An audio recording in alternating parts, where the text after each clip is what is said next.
Assalamualaikum warahmatullahi wabarakatuh. Bismillahirrahmanirrahim. Alhamdulillahirabbil alamin wa bihi nasta'in ala umuri dunya waddin. Subhanaka la ilma lana illa ma 'allamtana innaka antal alimul hakim. Rabbi shrah li sadri wa yassir li amri wahlul 'uqdatam min lisani yafqahu qawli, amma ba'du. Bapak, ibu-ibu jamaah Masjid Rodotul Falah yang dimuliakan oleh Allah Subhanahu wa taala, kita haturkan rasa syukur kehadirat Allah Subhanahu wa taala dengan ucapan alhamdulillahirabbil alamin. Alhamdulillahirabbil alamin, alhamdulillahirabbil alamin atas semua limpahan rahmat, hidayah, inayah, taufik kepada kita semuanya, nikmat iman Islam, istiqomah melakukan kebaikan dan amal soleh, nikmat sehat jasmani dan rohani. Semoga semua amal ibadah kita baik yang wajib maupun yang sunnah diterima oleh Allah Subhanahu wa taala. Dan mudah-mudahan kajian kita menjadi tambahnya ilmu yang bermanfaat, tambahnya ilmu kita menjadikan tambahnya iman dan ketakwaan kita kepada Allah Subhanahu wa taala. Al-hadin ya as-salihah al-fatihah. A'udzu billahi minasy syaithanir rajim. Bismillahirrahmanirrahim. Alhamdulillahi rabbil alamin. Ar-Rahmanir Rahim. Maliki yaumiddin. Iyyaka na'budu wa iyyaka nasta'in. Ihdinas siratal mustaqim. Siratal ladzina an'amta 'alaihim ghairil maghdubi 'alaihim waladdallin. Amin. Bismillahirrahmanirrahim. Bismillahirrahmanirrahim. Kita masuk ayat 155. Fabima naqdhihim, karena sebab olehnya mereka merusak mitsaqahum, perjanjian mereka, wa kufrihim, dan sebab kekafiran mereka, bi ayatillahi, terhadap ayat-ayat Allah, wa qatlihimul anbiya'a, dan olehnya mereka membunuh al-anbiya'a, nabi-nabi Allah, bi ghairi haqqin, dengan tanpa alasan yang benar, wa qaulihim, dan karena sebab ucapan mereka, qulubuna, hati-hati kami, gulfun, tertutup, bal toba Allahu, bahkan Allah telah mengunci, alaiha, atas hati-hati mereka, bikufrihim, sebab kekafiran mereka. Fala yu'minuna, maka tidaklah mereka orang Yahudi itu beriman, illa qalilan, kecuali sedikit. Illa qalilan, kecuali sedikit. Kemarin disebutkan bahwa siksaan-siksaan atau hukuman-hukuman Allah diberikan kepada orang Yahudi Bani Israel karena atas pelanggaran-pelanggaran mereka. Pertama ini, warofa'na fauqahum at-tura bimitsaqihim, dan kami angkat di atas mereka bukit Turisina, bimitsaqihim, sebab dikokohkannya perjanjian mereka, wa qulna lahum udkhulul baba sujadan. Jadi di dalam kitab tafsir itu Gunung Turisina itu pernah diangkat oleh Allah, wa rafa'na fawqakumut tur, dan kami angkat di atas mereka at-tur bukit Turisina. Gunung Uhud ini, Gunung Turisina, maaf, Gunung Turisina ini pernah diangkat oleh Allah di tengah-tengah Bani Israel, ya, karena suatu pelanggaran yang dilakukan oleh mereka, sehingga mereka itu diancam oleh Allah, kalau kamu tidak mau kembali mengamalkan isi kitab Taurat, maka gunung Turisina ini akan aku jatuhkan di tengah-tengah kamu. Waktu itu gunung sudah diangkat di atas kampung mereka. Makanya bunyi ayat ini, warofakna, dan kami angkat fauqakum, di atas kalian, atur bukit Turisina. Bahasa Surabayane gitu. Ayo, awakmu gelem balik ngamalno Taurat apa enggak? Ning enggak, tak blekno gunung iki. Itu bahasa kita yang begitu, Pak. Ayo, gelem balik apa enggak? Apa tak blekno gunung iki? Gitu. Itu kalau bahasa Surabayane ngoten, Pak. Nah, dengan kalimat itu maka Bani Israel ampun terus taubat. Mboten ya Allah, kula taubat, saestu kula mengamalkan Taurat ya Allah, ampun dijatuhkan ya Allah. Kula sak kampung lak mati kabeh. Begitu. Lalu mereka kembali mengamalkan Taurat. Tapi begitu berjalannya waktu, Bani Israel melanggar lagi, gitu loh. Wa qul nadkhulul baba sujatan. Mereka disuruh masuk masjid, disuruh masuk Palestina dengan merunduk, mereka tidak mau. Tapi mereka masuk dengan membelakangi, ya. Jadi melaku mundur, masuk negeri dikongkon merunduk dengan mengakui dosa dan kesalahannya, malah meledengno silite. Nah kan gak kurang ajar Pak Israel. Kurang ajar Pak. Terus wa qulna lahum la ta'tu fis sabti, dan kami berfirman pada mereka, jangan kau melanggar fis sabti, pada hari Sabtu. Hari Sabtu itu hari yang dimuliakan oleh orang-orang Yahudi. Kalau orang Nasrani, wong Kristen, hari kemuliaannya hari Ahad, Minggu. Kalau orang Islam hari Jumat. Nah itu jangan sampai kamu itu mengadakan aktivitas keduniaan sampai melupakan hari Sabtu, hari keagungan itu. Ternyata maka mereka sekelompok Bani Israel yang hidup di pinggir laut itu mereka marah, pergi ke laut mencari ikan. Nah, meninggalkan ibadah.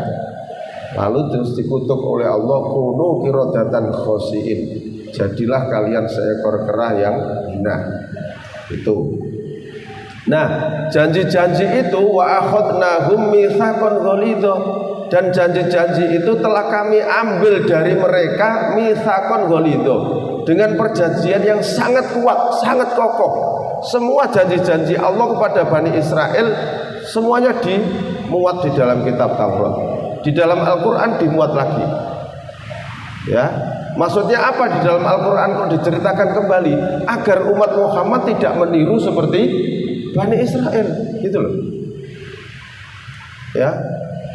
Agar umat Muhammad ini tidak berperilaku, tidak membangkang, tidak menentang, tidak berbuat dosa seperti yang dilakukan oleh kaum Bani Israel. Gitu. Paling tidak kan ketika membaca ayat ini, wah ini awak dewi gak beriman temen, gak taat temen, isok gunung Semeru digenjong temen ke Allah, kan begitu. Ojo bapaknya digenjong, ndok kono watuk ae abune antuk kene kok, kan begitu nggih. Maksudnya biar jadi pelajaran gitu. Apa mana dihamburkan oleh Allah, gitu.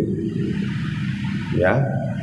Nah, nyambung ayat 155. Fabima naqdihim mitsaqahum wa kufrihim. Kenapa siksa-siksa azab-azab yang Allah turunkan kepada Bani Israel? Fabima naqdihim mitsaqahum, karena mereka telah banyak merusak perjanjian-perjanjian Allah yang sudah dikokohkan janji-janji itu tertulis di dalam kitab Taurat mereka. Jadi jangan salahkan Allah. Wa kufrihim bi ayatillahi, dan karena kekufuran mereka terhadap ayat-ayat Allah, wa qatlihimul anbiya, dan olehnya mereka membunuh kepada para nabi. Termasuk yang disebutkan di tafsir itu diantaranya nabi yang dibunuh oleh Bani Israel, Nabi Yahya, Nabi Zakaria, itu Pak. Terus nabi-nabi yang lain yang tidak disebutkan, maksudnya tidak masuk kategori 25, itu banyak sekali. Nabi-nabi penerus syariat Nabi Musa itu. Bani Israel gak tanggung-tanggung Pak, olehnya berbuat kerusakan itu. Gak terima membunuh antara teman satu dengan teman yang lain. Nabi loh dipateni. Gak pol-polan Bani Israel. Gitu kan. Jadi kekurangan ajaran Bani Israel itu seperti itu. Nah, bighairi hakin, dengan tanpa alasan, wa qaulihim, dan ucapan mereka, qulubuna gulf, hati-hati kami tertutup. Jadi ketika didakwai itu ajakan iman, sudah tidak mau menerima. Mohon maaf, hati kami sudah tertutup. Begitu. Ya. Mohon maaf, hati kami tertutup. Itu yang dilakukan oleh Bani Israel. Bal taba Allahu alaiha bikufrihim, bahkan Allah telah mengunci hati-hati mereka bikufrihim, sebab kekafiran mereka, sehingga hidayah sudah tidak bisa masuk lagi. Kenapa? Allah sudah menutup pintu hati mereka untuk menerima hidayah. Kenapa Allah menutup? Sebenarnya bukan Allah yang menutup, karena bikufrihim, karena kekafiran mereka sendiri. Perbuatan kufur mereka itu yang menyebabkan hati mereka tertutup, sehingga hidayah tidak bisa masuk. Gitu. Fala yu'minuna, maka tidaklah mereka beriman illa qalilan, kecuali sedikit sekali. Jadi orang Yahudi itu ya ada yang beriman, tapi sedikit. Hanya Al-Quran mengatakan fala yu'minuna illa qalilan, maka tidaklah mereka beriman kecuali qalilan, sedikit. Qalil, sedikit. Ya. Jadi tidak banyak yang beriman, maksudnya yang mengikuti ajaran Nabi Muhammad tidak banyak, sedikit sekali. Ya contohnya Abdullah bin Salam dengan beberapa teman-temannya itu yang mau mengikuti agama Nabi Muhammad.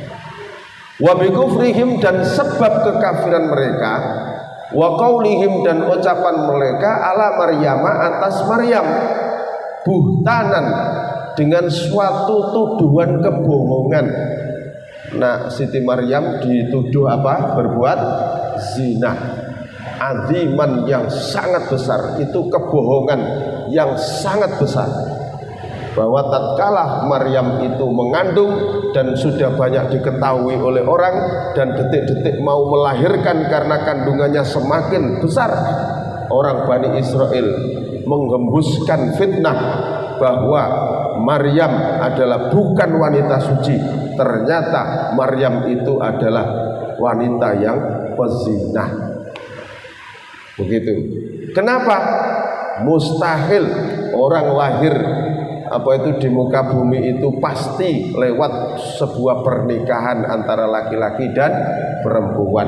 Ini tidak pernah kita mendengar beritanya pernikahan, tidak pernah kita saksikan menikah, kok tiba-tiba mengandung. Oh, berarti telah berbuat zina. Itu tuduhan orang Yahudi Bani Israel. Gitu kan? Makanya nanti di bawahnya kayaknya. Makanya di ayat yang lain mengatakan atas tuduhan mereka, loh, kenapa kamu kok heran bahwa ada seorang wanita hamil tanpa bapak, kok heran? Justru Allah itu membuat Nabi Adam itu tanpa bapak, tanpa ibu. Kenapa nggak kamu permasalahkan gitu loh? Inna mathala Isa kamathali Adam. Sesungguhnya penciptaan Isa seperti penciptaan Adam dan Hawa. Jadi awakmu gawok Isa lahir tanpa bapak. Loh terus penciptaan Adam gimana? Justru malah tanpa bapak, tanpa ibu. Ya. Tanah yang beletok itu diambil oleh Allah, diemplek-emplek, kun fayakun, jadi Adam. Loh beratnya apa Allah yang maha kuasa, yang punya jagat raya seisinya ini? Dia nggak percaya begitu. Maka tuduhan itu terus digulirkan.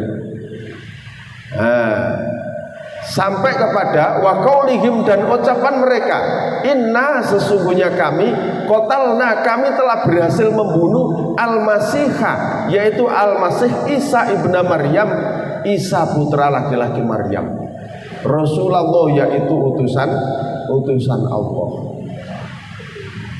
Dan mereka telah ketika Nabi Isa itu lahir, kemudian berdakwah dengan misinya itu, orang Yahudi menentangnya.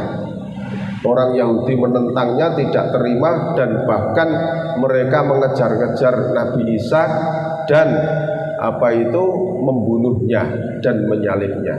Padahal Al-Quran mengatakan wa ma qataluhu, dan tidaklah mereka orang-orang Yahudi membunuh Isa. Wa ma sholabuhu, dan tidaklah mereka menyalibnya. Jelas Al-Quran. Walakin, dan akan tetapi, syubbihalahum, ada orang yang diserupakan oleh Allah, wajahnya mirip dengan Nabi Isa. Itu. Sehingga Nabi Isa dikejar-kejar, kemudian masuk di suatu rumah yang kosong, kemudian digeledah rumah itu. Nabi Isa bersama beberapa pengikutnya. Kemudian setelah di rumah itu, Allah mengangkat Isa ke hadiratnya. Nah, lalu yang sudah terkenal kita baca itu, salah satu pengikut Nabi Isa yang namanya Yudas Iskariot itu, wajahnya dimiripkan oleh Allah dengan Nabi Isa. Dan itu yang mereka yakini, lalu mereka bunuh dan mereka salib. Nah, tapi mereka sudah mengatakan, ya cara saiki ngono wis memviralkan, inna qatalnal Masihha Isa bin Maryam, kita telah berhasil membunuh Isa bin Maryam. Nah, gitu kan, dan telah berhasil menyalibnya. Wah, gitu Pak. Padahal Al-Quran mengatakan wa ma qataluhu, dan tidaklah mereka membunuhnya, wa ma sholabuhu, dan tidaklah mereka menyalibnya. Walakin syubbihalahum, akan tetapi yang dibunuh dan yang disalib adalah orang yang diserupakan oleh Allah, wajahnya mirip dengan wajahnya Nabi Isa. Jelas Al-Quran? Jelas. Jadi kalau mereka meyakini bahwa Isa itu dibunuh dan disalib, bohong. Ya, yang benar mana? Yang diinformasikan oleh Allah ini, gitu loh. Ya. Wa innal ladzina, tadi ditambahi lagi Pak. Wa innal ladzina, dan sesungguhnya orang-orang yang Bani Israel tadi, Yahudi Bani Israel, ikhtalafu, mereka berselisih, fihi, tentang pembunuhan Isa. Berselisih Pak. Lafi syakin, sungguh mereka di dalam keraguan, minhu, dari pembunuhan Isa itu. Mereka berselisih. Bahasa kita itu, lho iku mau Isa temen apa enggak? Iya Isa. Kayak kok enggak? Siji ngomong ngono wae. Iya Isa mirip, wong wajahnya kok persis kok. Kayak kok enggak? Lho ikhtalafu mereka, Pak. Ikhtalafu dong ini, berselisih, Pak. Lafi syakin, sungguh dalam keraguan. Jadi setelah berhasil membunuh, menyalib, dia sendiri ragu-ragu di antara mereka.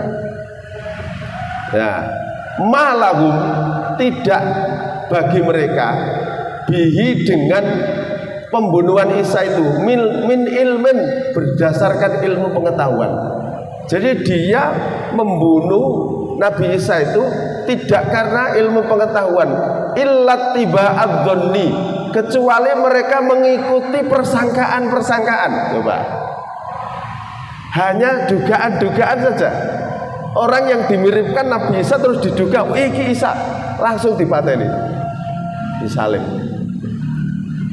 Terus ditambahi mana karo Allah, wa ma qataluhu, dan tidaklah mereka membunuhnya nya Isa yakinan, dengan keyakinan. Sudah, jadi hujahnya mereka dibantah oleh Allah melalui firman-Nya di dalam Al-Qur'an. Jadi saiki nek wong Kristen itu kok meyakini bahwa Isa itu dibunuh dan disalib karena untuk menebus dosa-dosa Adam, karena pernah berbuat salah Nabi Adam itu sehingga diturunkan ke muka bumi, maka Yesuslah yang menebus dosa-dosa itu. Dan barang siapa yang menjadi pengikut Yesus, maka dia sudah bersih dari dosa, karena dosanya sudah ditebus oleh Yesus itu. Dirinya rela dibunuh dan rela disalib, katanya menebus dosa Adam. Berarti kan karangan itu. Ya kasihan pengikutnya tidak tahu yang sebenarnya.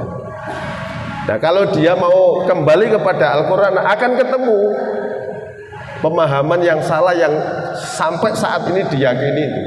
Pasti akan ketemu. Gitu loh.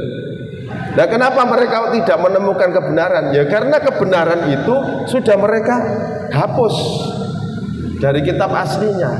Gitu loh.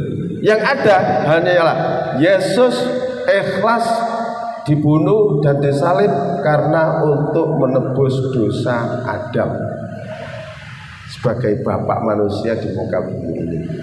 Maka barang siapa yang menjadi pengikut Yesus dan setia kepada Yesus, maka dia dijamin masuk surga karena sudah tidak ada dosa, karena dosanya sudah ditebus oleh Yesus. Ya sakarepmu nek awakmu duwe keyakinan ngono. Delok enae keburi. Ya, kan seperti itu.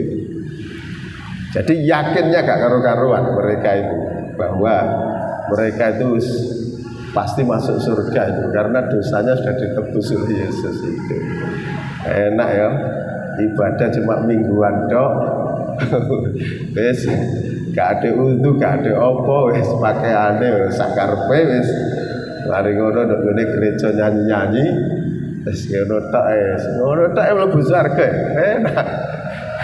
Nah ini kalau orang itu ndak punya akidah yang kuat terus dipengaruhi terus jika iki sing gampang mau kan ya mesti melok. Nah gitu loh. Padahal Al-Quran mengatakan seperti itu. Jadi tatkala mereka mengatakan bahwa kami telah berhasil membunuh Al-Masih Isa ibnu Maryam, Al-Quran menjawab wa ma qataluhu, dan tidaklah mereka membunuhnya, wa ma sholabuhu, dan tidaklah mereka menyalibnya, walakin subbihalahum, akan tetapi Allah menyerupakan salah satu pengikut dari Isa itu diserupakan wajahnya Nabi Isa. Ditambahi mana? Sesungguhnya mereka berselisih di dalam pembunuhan Isa. Lafi syakin, sungguh dalam keraguan. Iya tahu enggak itu? Isa temen apa enggak? Ragu. Ditambahi mana? Wa malahum bihi min ilmin. Mereka membunuh Isa tidak berdasarkan suatu ilmu. Illa tiba'adzonni, kecuali mengikuti persangkaan-persangkaan, dugaan-dugaan. Ditambahi mana?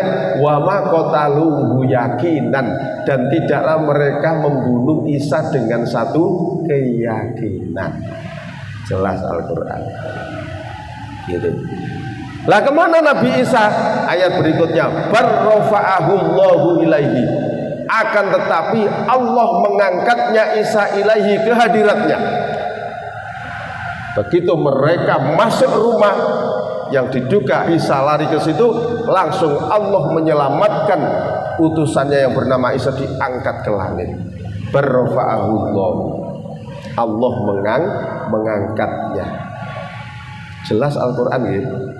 Bukan Allah mematikan, mengangkatnya. Berbal bahkan akan tetapi rofa'a, mengangkat hu kepada Isa, Allah ilaihi, ke hadiratnya. Seluruh ulama tafsir mengatakan bahwa Isa diangkat ke sisi Allah, ke hadiratnya itu bijasadihi wa ruhi, dengan jasad dan ruhnya. Itu karena Nabi Isa itu diangkat, maka sampai saat ini para ahli sejarah tidak ada yang mengetahui kalau Nabi Isa itu wafat di muka bumi. Tidak ada para ahli sejarah yang mengetahui di mana kuburannya Nabi Isa.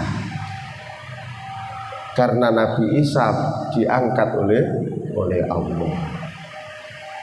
Wa kana Allahu, dan adalah Allah azizan maha perkasa melakukan ini semua, hakiman dan maha bijaksana dalam menyelamatkan putusannya.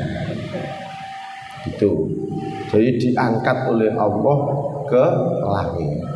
Ya, terus nanti Nabi Isa itu kalau kita membaca satu riwayat yang sudah diriwayatkan melalui Rasulnya, nanti Nabi Isa ini akan diturunkan oleh Allah ke muka bumi setelah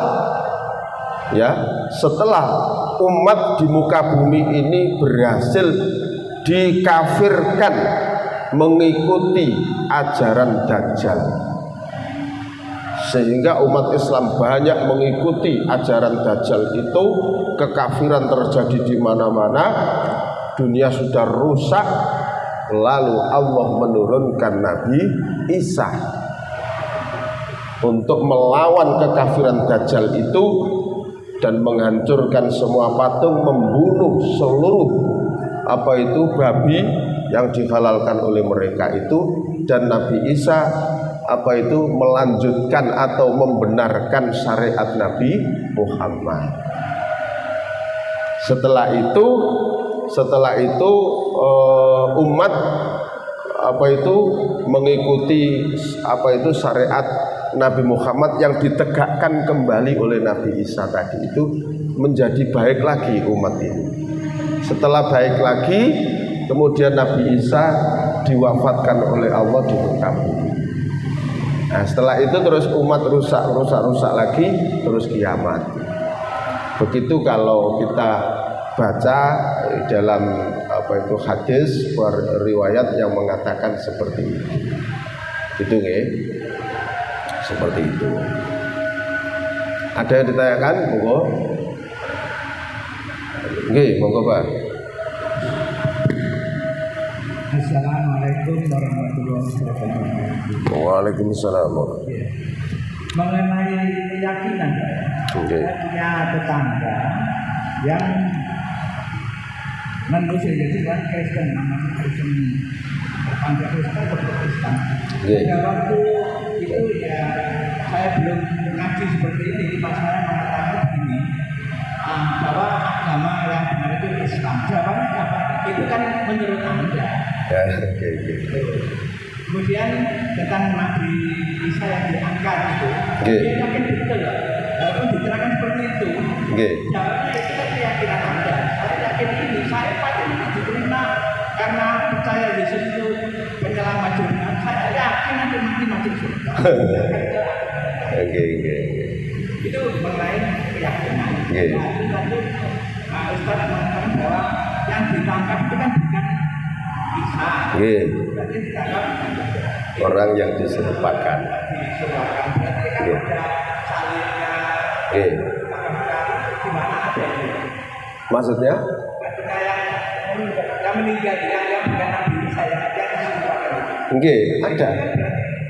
Diyakini sampai sekarang itu. Iya, betul. Kalau menurut sejarah nggak ada yang namanya Isa. Nggak ada. Yang dipercaya oleh Islam atau Nasrani itu bahwa yang disalib itu betul-betul Isa, namanya yakin. Jadi kan maksudnya diyakinkan bagaimanapun, kalau seperti yang pernah dijelaskan bahwa kalau sudah dicap kafir, jadi kafir tidak betul, nggak mau mungkin sampai mati katanya begitu. Oke. Ini kalau tidak mendapatkan tidak ya itu kan. Kalau tidak menang itu perang itu saja. Mengatakan bahwa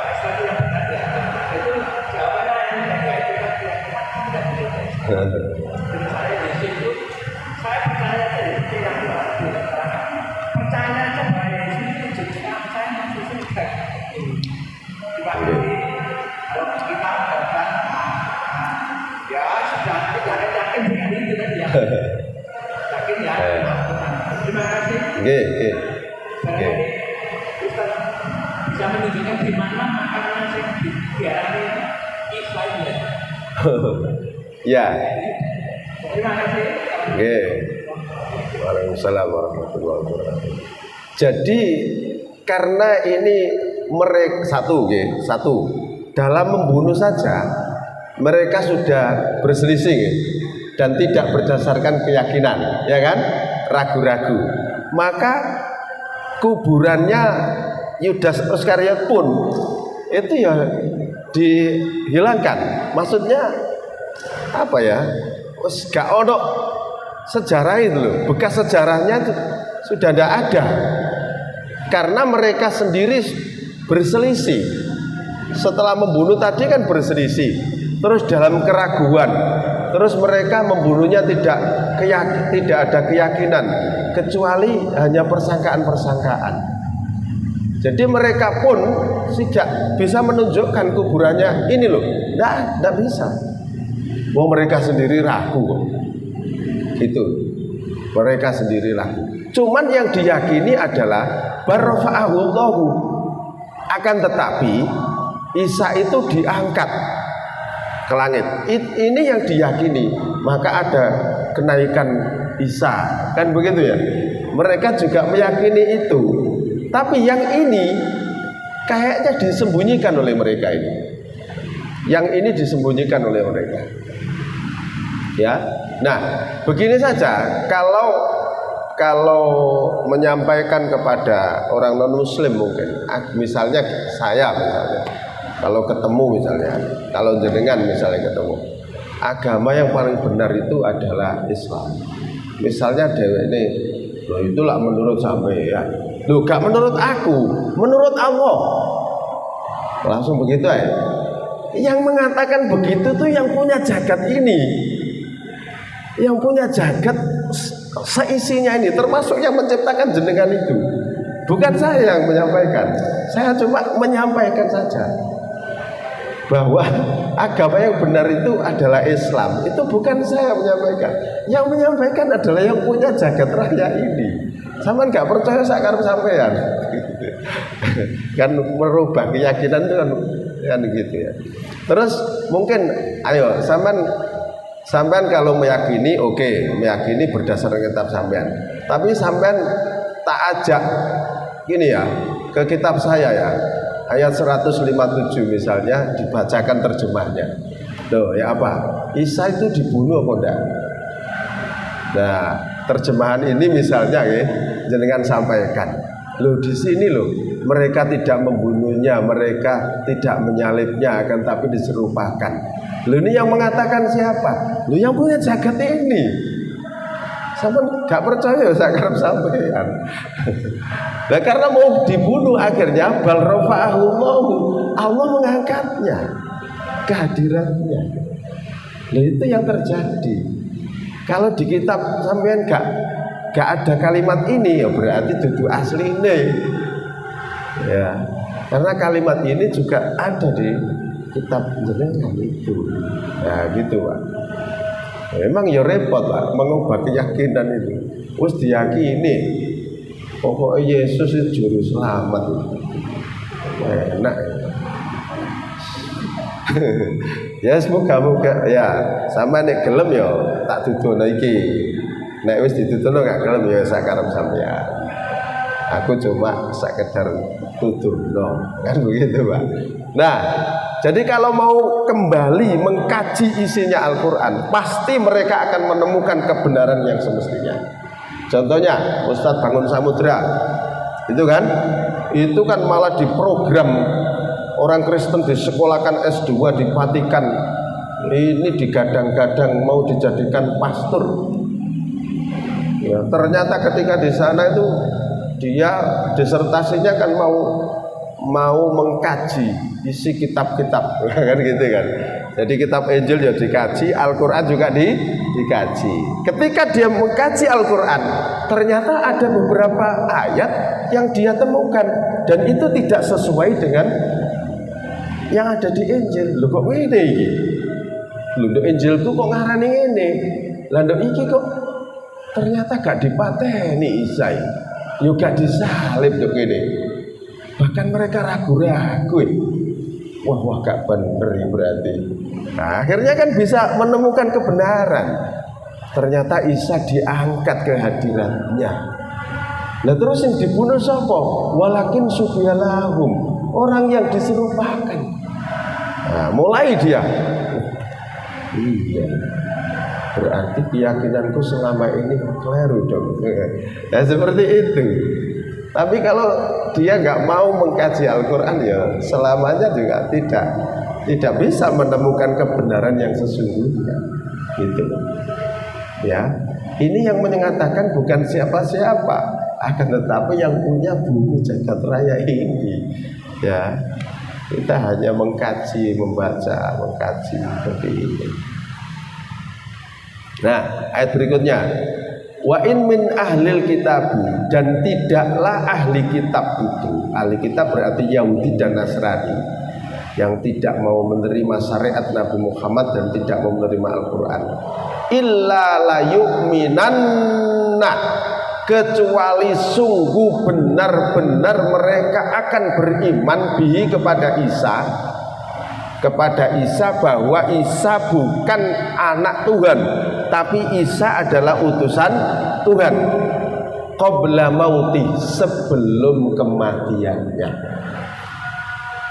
Di dalam tafsir disebutkan bahwa seluruh ahli kitab Yahudi dan Nasrani sebelum mereka itu mati, sebelum nyawa mereka itu terlepas dari jasadnya, baru gelorok-gelorok di sini, Pak.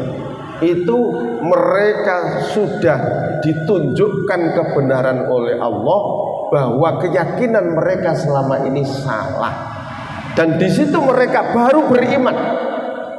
Saya beriman bahwa Isa itu bukan anak Tuhan ternyata, tapi Isa adalah utusan Tuhan qabla mauti, sebelum kematian.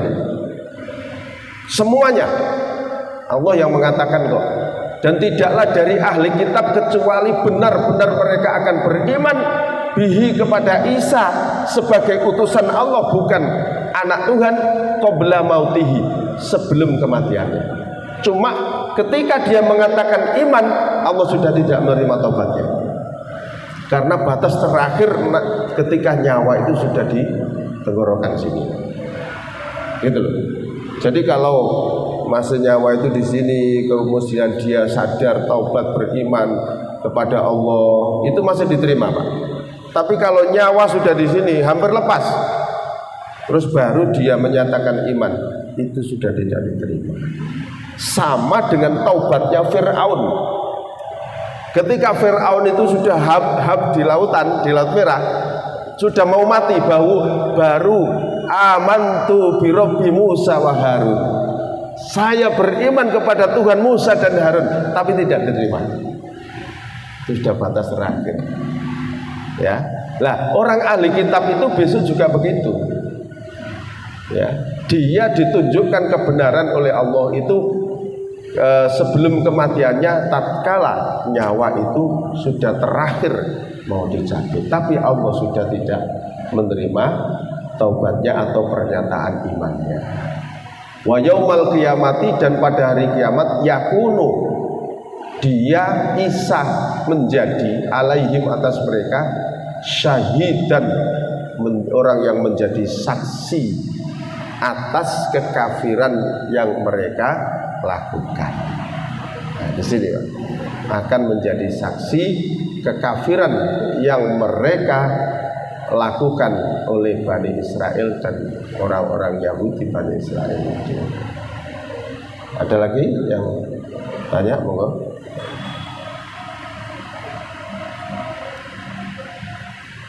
Monggo. Waalaikumsalam warahmatullahi wabarakatuh. Itu kan banyak sekarang beredar di HP itu mengenai katanya itu Dajjal itu saudara, tapi itu namanya Judas. Ada ciri-cirinya gitu. Kalau benar itu banyak yang beredar gitu. Iya. Bang Fikri itu juga gitu. Mengenai apa itu? Dajjal ternyata di sekolah kok benar di Yaman. Itu ada kita. Oke. Assalamualaikum. Kalau Dajjal saudaranya Yudas ini saya belum menemukan dasarnya. Yang ada itu bahwa Dajjal itu ciri-cirinya yang disebutkan di hadis itu orang yang tinggi besar, mempunyai kekuatan, terus ilmu sihirnya sangat dahsyat. Terus Dajjal itu matanya cimpleng satu, jadi cuma satu mata, tapi luar biasa. Ya memang Allah mengendaki begitu. Jadi Dajjal itu luar biasa, makanya sampai banyak orang menjadi pengikutnya itu. Jadi misalnya Dajjal itu di tengah-tengah panas itu, mendung, hujan, langsung mendung teko hujan, Pak. Makanya banyak orang yang percaya dengan kekafiran Dajjal. Jadi opo itu disuding itu langsung tadi. Itu masuk di antara kehebatan sihirnya itu begitu. Ya, maka banyak orang mengikuti Dajjal itu. Padahal tidak benar. Yang ada hanya itu, Pak. Jadi kalau dulure Yudas ini kenapa? Judas itu, Pak. Oke. Bukan namanya, tapi Judas. Yudas. Ya, itu yang berjaga Dajjal. Oh, yang jadi Dajjal maksudnya. Ya, Oke. Ya, jadi itu pun juga nggak ada dasarnya, Pak. Yang jelas yang disebutkan dalam hadis tadi ya, akan muncul seorang makhluk yang besar yang namanya Dajjal, yang ilmu sihirnya sangat tinggi, yang kuat badannya, ya terus matanya cuma satu, cuma itu, Pak. Jadi yang itu saya kok belum menemukan informasinya, atau mungkin saya belum tahu gitu. Wallahu alam gitu. Itu kan sama-sama kita ini membaca sejarah ya. Seperti itu. Tapi yang penting kita tetap diselamatkan oleh Allah, iman akidah kita, walaupun dalam kondisi apapun kita tetap setia mengikuti syariat yang dibawa oleh Nabi Muhammad SAW. Sampai Allah mengambil ajal kita tetap dalam keadaan iman, Islam, dan ketakwaan kepada Allah Subhanahu wa taala, sehingga kita menjadi husnul khotimah.